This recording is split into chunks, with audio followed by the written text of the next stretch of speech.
Paano nga ba gawing masarap, makinis, malambot, at maumbok?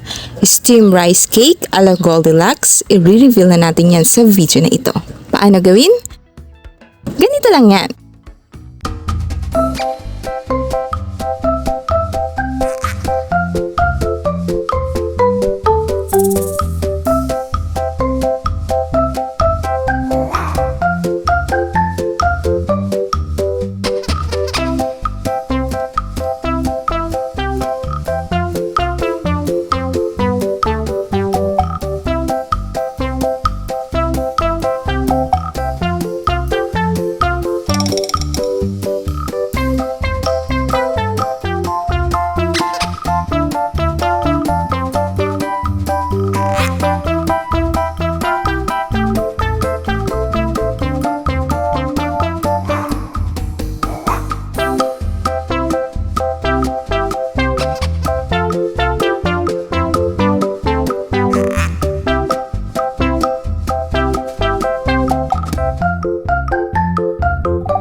At ready nang ma-enjoy ang masarap na puto cheese or steam rice cake.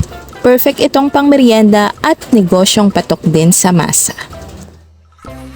At para sa iba pang mga masasarap at kakaibang recipes, huwag kalimutang i-like, i-share at mag-subscribe sa ating YouTube channel at mag-follow sa ating Facebook page. See you po on our next delightful recipes!